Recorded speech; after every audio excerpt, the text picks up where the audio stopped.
you ready?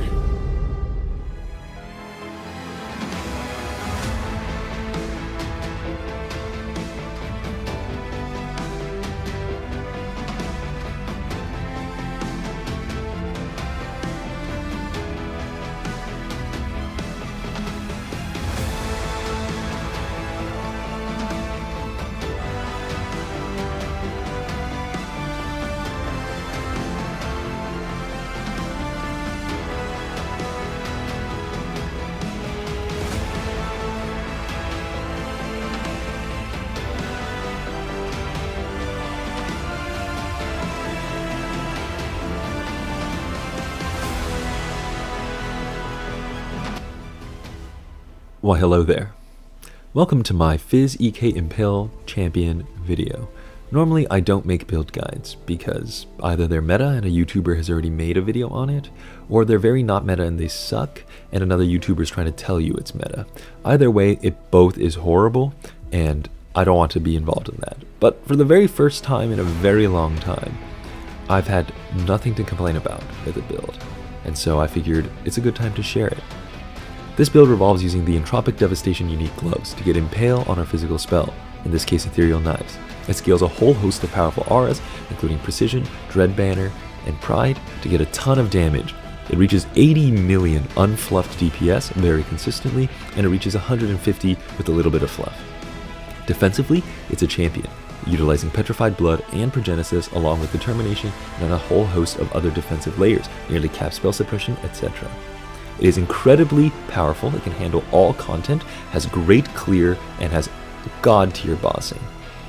And I'm just so excited to share this with you guys, so please enjoy.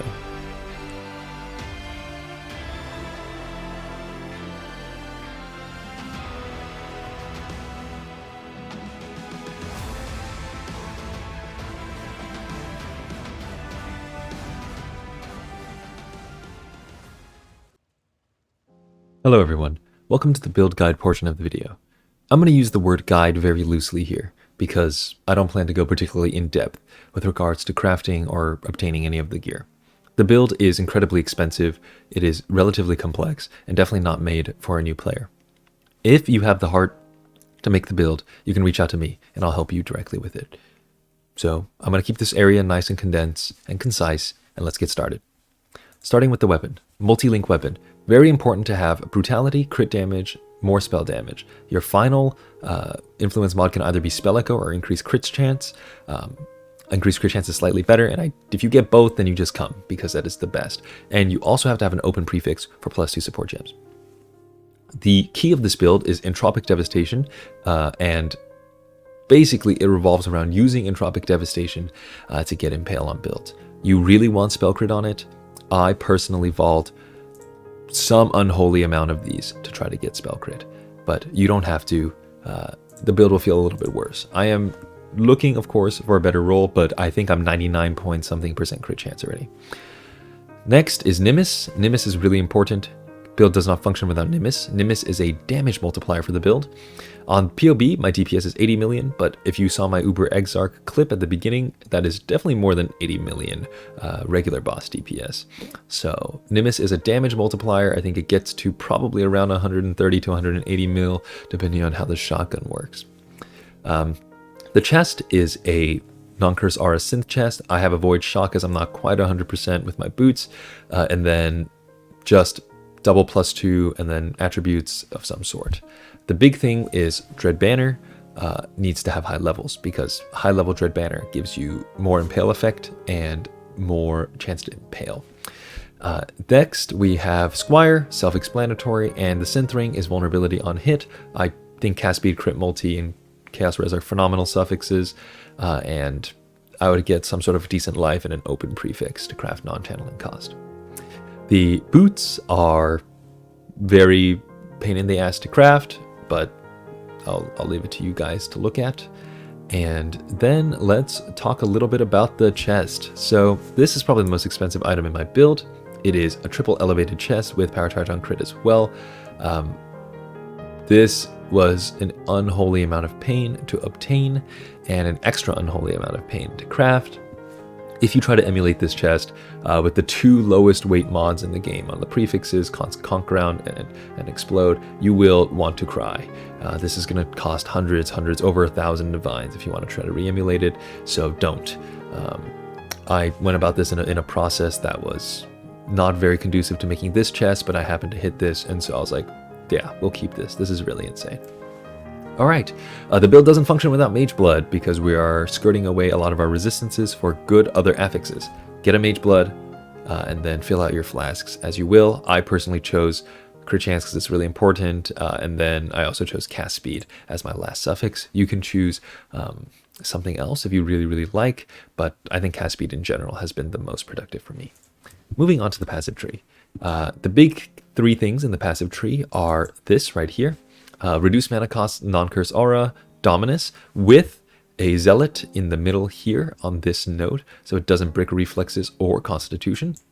This is incredibly expensive.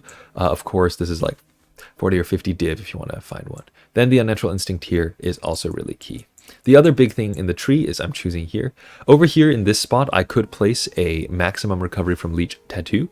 I'm choosing not to do that because I'm lazy, and also I'm level 97 currently, so I don't really have the ability to do so.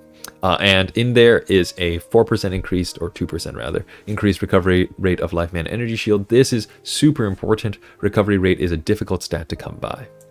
And I'm choosing to get Pain Attunement here. This saves me 3 entire points. I think 4 points maybe up on top.